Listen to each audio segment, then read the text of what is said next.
पैसे से जुड़े एक बहुत ही गहरे सवाल पर बात करने वाले हैं। सवाल यह है कि अमीर लोग ऐसा क्या अलग सोचते हैं जो उन्हें बाकी दुनिया से अलग कर देता है? क्या ये सिर्फ मेहनत है या कोई दिमाग का खेल है?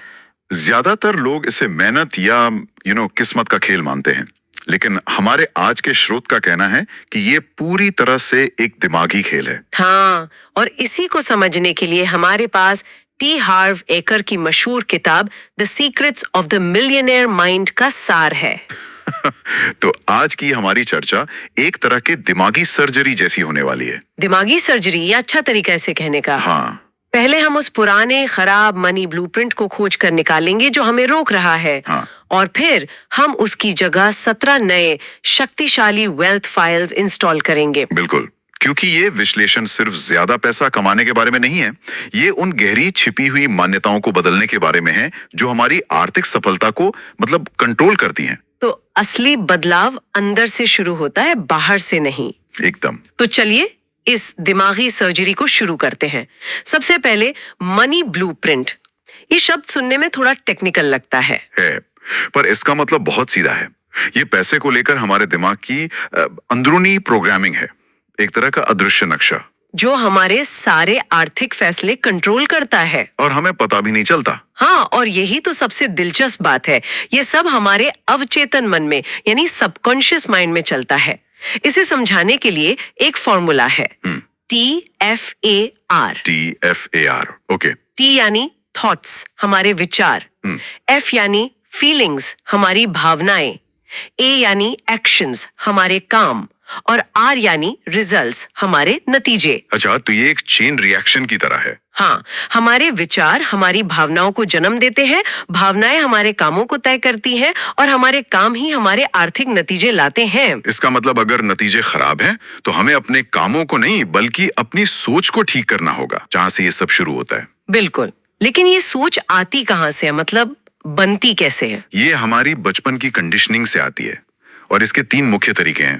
पहला है वर्बल प्रोग्रामिंग, मतलब बचपन में हमने पैसे के बारे में क्या सुना, जैसे पैसे पेड़ पर नहीं उगते। हाँ, या अमीर लोग लालची होते हैं, पैसा ही सारी लड़ाई की जड़ है। ये बातें मजाक में कही जाती हैं पर हमारे दिमाग में गहराई से बैठ जाती हैं। और दूसरा तरीका है मॉडलिंग।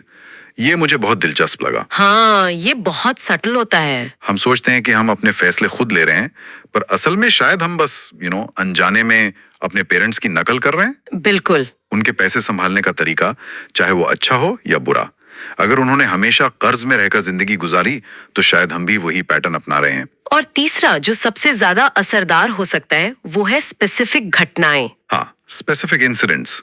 सोचें, एक बच्चा है जो अपने माता पिता को रात रात भर पैसों की चिंता में लड़ते हुए देखता है, तो उसके मन में ये बात बैठ जाएगी कि पैसा मतलब तनाव और लड़ाई। एग्जैक्टली। और ये एक ही घटना उसके दिमाग पर जीवन भर के लिए छाप छोड़ सकती है।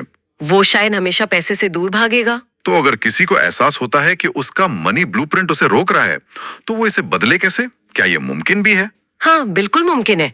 इसके लिए 4 कदम है। पहला है अवेयरनेस, जागरूकता। हाँ, बस ये मान लेना कि हाँ, मेरी कोई पुरानी सोच है जो मुझे रोक रही है। दूसरा है अंडरस्टैंडिंग, मतलब ये समझना कि ये सोच आई कहाँ से। क्या मैंने अपने पिता को ऐसा कहते सुना था या किसी बुरे अनुभव से सीखी थी? सही। और तीसरा कदम जो मुझे लगता है सबसे शक्तिशाली है, वो है डिसोसिएशन, अलगाव। इसका मतलब ये महसूस करना कि ये सोच मेरी अपनी नहीं है, ये तो मुझे सिखाई गई थी, और अगर ये सिखाई गई है तो मैं इसे छोड़ भी सकता हूँ। अच्छा, तो ये एक चॉइस बन जाती है। बिल्कुल। और चौथा और आखिरी कदम है रिकंडीशनिंग, यानी अपने दिमाग को जानबूझकर दोबारा प्रोग्राम करना, पुरानी सोच को नई अमीर सोच से बदलना। तो यहीं पर वो दौलत की फाइलें काम आती हैं। एकदम सही। ये 17 फाइलें वो सॉफ्टवेयर अपग्रेड हैं जिन्हें हमें अपने दिमाग में इंस्टॉल करना है। चलिए, तो इन फाइलों को एक एक करके देखते हैं।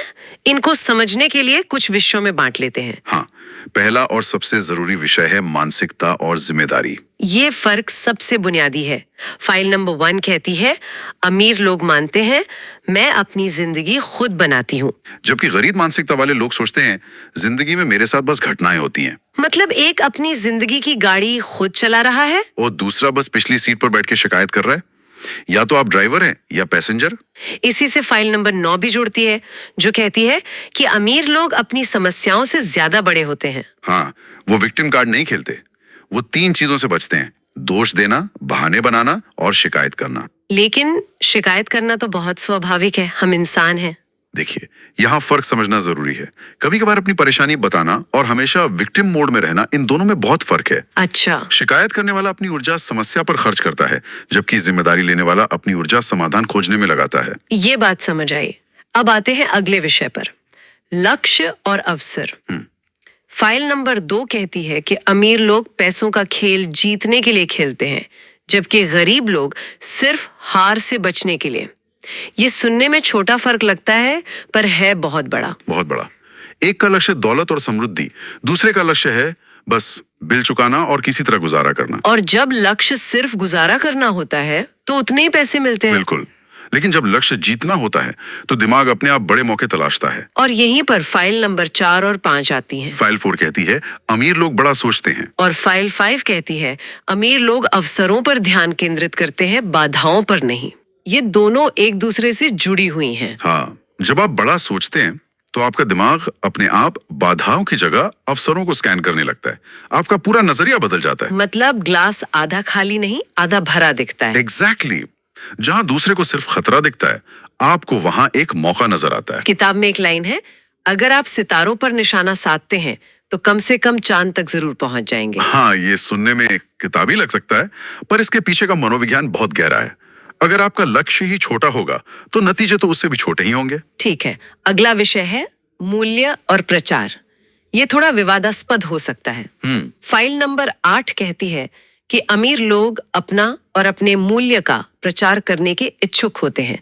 यहीं पर कई लोग अटक जाते हैं। सही कहा, खासकर हमारी संस्कृति में अपना प्रचार करना थोड़ा दिखावा लगता है। हाँ, एक झिझक होती है। इसे कैसे दूर किया जाए? किताब इसे एक अलग नजरिए से देखती है। वो कहती है कि अगर आपको अपने प्रोडक्ट या सर्विस पर वाकई भरोसा है तो लोगों को उसके बारे में बताना आपकी जिम्मेदारी है। बिल्कुल। अगर आप ऐसा नहीं करते तो आप न सिर्फ अपना बल्कि उन लोगों का भी नुकसान कर रहे हैं जिनकी आप मदद कर सकते थे। तो इसे बेचना नहीं, शेयर करना समझना चाहिए। हाँ, और इसी से फाइल नंबर 11 जुड़ती है। अमीर लोग अपने परिणामों के आधार पर भुगतान चाहते हैं, समय के आधार पर नहीं। मतलब वो एक बंधी बंधाई सैलरी की जगह अपने काम के असर के हिसाब से पैसा कमाना पसंद करते हैं। क्योंकि समय सीमित है, लेकिन आपके परिणाम असीमित हो सकते हैं। अगर आप अपनी आय को अपने काम के घंटों से बांध देंगे तो आपकी कमाई हमेशा सीमित रहेगी। लेकिन अगर उसे दिए गए मूल्य से जोड़ दें तो कमाई की कोई सीमा नहीं है। ये अपनी काबिलियत पर भरोसा करने की बात है। अगला विषय है रिश्ते, लोगों के साथ भी और पैसे के साथ भी। और नहीं है। कई लोग अमीरों की आलोचना इसलिए करते हैं क्योंकि उन्हें लगता है कि सिस्टम अनफेयर है, जलन के कारण नहीं। आपका सवाल बहुत सही है और किताब इस अंतर को सीधे तौर पर नहीं बताती, लेकिन उसका सार ये है कि यहाँ सिस्टम की आलोचना की बात नहीं हो रही है। अच्छा। बात हो रही है व्यक्तिगत द्वेष की। आप जिस चीज से नफरत करती, आप वो कभी नहीं बन सकती। अगर कोई अमीरी से या अमीर लोगों से मन में नफरत पालता है तो उसका अवचेतन मन उसे अमीर बनने से हमेशा रोकेगा। तो पॉइंट ये है कि आप सिस्टम की आलोचना कर सकते हैं, लेकिन सफल लोगों से सीख भी सकते हैं। बिल्कुल।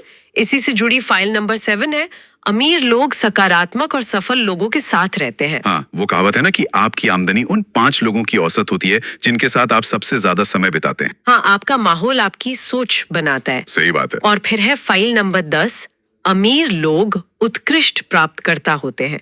मतलब वो मानते हैं कि वो सफलता और धन के हकदार हैं। ये बात मुझे थोड़ी अजीब लगी। इसका गहरा ताल्लुक हमारे आत्ममूल्य मतलब सेल्फ वर्थ से है। बहुत से लोग देने में बहुत अच्छे होते हैं, लेकिन जब कुछ लेने की बारी आती है तो वे असहज हो जाते हैं। उन्हें लगता है कि वो इसके लायक नहीं है। हाँ, और अगर आप अंदर से ये मानते हैं कि आप दौलत के लायक नहीं हैं, तो आप अनजाने में हर मौके को खुद से दूर कर देंगे। तो एक अच्छा रिसीवर बनना भी जरूरी है। बहुत जरूरी। अब आते हैं कुछ प्रैक्टिकल चीजों पर। अगला विषय है वित्तीय प्रबंधन, फाइनेंशियल मैनेजमेंट। हाँ, फाइल नंबर 13 कहती है कि अमीर लोग अपनी नेटवर्थ पर ध्यान देते हैं, सिर्फ अपनी आमदनी पर नहीं। ये सोच का एक बहुत बड़ा बदलाव है। आमदनी तो बस एक नदी की धारा है, आती जाती रहती है। लेकिन नेटवर्थ वो झील है जो आप भरते हैं। सही कहा। नेटवर्थ आपकी आर्थिक सेहत का असली मीटर है और इसके 4 हिस्से हैं: आमदनी, बचत, निवेश और सरलीकरण। सरलीकरण मतलब खर्चों को कम करना। हाँ, और इसी के साथ फाइल नंबर 14 और 15 भी हैं। फाइल 14, अमीर लोग अपने पैसे का अच्छा प्रबंधन करते हैं। और फाइल 15, अमीर लोग पैसे से अपने लिए कड़ी मेहनत करवाते हैं, जबकि गरीब लोग पैसे के लिए कड़ी मेहनत करते हैं। यहाँ एक पैटर्न है, ये दोनों फाइलें अलग अलग नहीं हैं। नहीं, ये एक ही सिक्के के 2 पहलू हैं। आप पैसे से तब तक काम नहीं करवा सकते जब तक आप उसे मैनेज करना नहीं सीखते। अच्छा, पैसे को मैनेज करना उसे इज्जत देने जैसा है, और पैसा वहीं बढ़ता है जहां उसकी इज्जत होती है। तो गरीब सोच सिर्फ कमाने पर ध्यान देती है और अमीर सोच उसे संभालने और बढ़ाने पर। और अब आते हैं आखिरी और शायद सबसे शक्तिशाली 2 फाइलों पर। डर पर जीत और लगातार सीखना। फाइल नंबर 16 कहती है, अमीर लोग डर के बावजूद काम करते हैं, जबकि गरीब लोग डर के कारण रुक जाते हैं। इसे समझने के लिए कंफर्ट जोन की बात करते हैं। आराम का दायरा। हाँ, जहाज बंदरगाह में सबसे ज्यादा सुरक्षित होता है, लेकिन जहाज वहां खड़े रहने के लिए नहीं बनाए जाते। कंफर्ट जोन वही बंदरगाह है। वाह, क्या बात कही है। अमीर लोग जानते हैं कि असली विकास उस तूफान के पार है, इसलिए वे डर के बावजूद जहाज को समंदर में उतारते हैं। असहज होना विकास का संकेत है। किताब की एक लाइन ने मुझे बहुत सोचने पे मजबूर किया। अगर आप हमेशा वही करने को तैयार हैं जो आसान है, तो जिंदगी मुश्किल होगी, और अगर आप मुश्किल काम करने को तैयार हैं, तो जिंदगी आसान हो सकती है। बिल्कुल। और आखिर में फाइल नंबर 17, अमीर लोग लगातार सीखते और विकास करते हैं, जबकि गरीब मानसिकता वाले लोग सोचते हैं कि वे पहले से ही सब कुछ जानते हैं। मुझे सब पता है। ये 3 शब्द शायद विकास के सबसे बड़े दुश्मन हैं। दुनिया बदल रही है, और अगर आप सीखने के लिए तैयार नहीं हैं, तो आप पीछे रह जाएंगे। तो इस पूरी चर्चा का सार क्या है? सार यही है कि आर्थिक सफलता सिर्फ बाहर की दुनिया में मेहनत करने से नहीं मिलती। ये एक दिमागी खेल है। इसकी शुरुआत हमारे अंदर, हमारी सोच, हमारे मनी ब्लूप्रिंट और हमारी आदतों से होती है। बिल्कुल। ये 17 फाइलें सिर्फ एक लिस्ट नहीं है। ये जिम्मेदारी लेने, मूल्य बनाने, लगातार सीखने और वित्तीय अनुशासन के बारे में एक पूरा दर्शन है। बदलाव अंदर से शुरू होता है। हाँ, जब कोई अपनी सोच बदलता है, तो उसकी भावनाएं बदलती हैं, उसके काम बदलते हैं, और आखिरकार उसके नतीजे भी बदल जाते हैं। इस चर्चा के बाद मुझे लगता है एक सवाल हर किसी को खुद से पूछना चाहिए।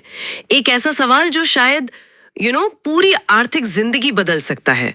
आज आप जिन 5 लोगों के साथ सबसे ज्यादा समय बिताते हैं, वे आपकी वित्तीय मानसिकता को किस तरह से आकार दे रहे हैं?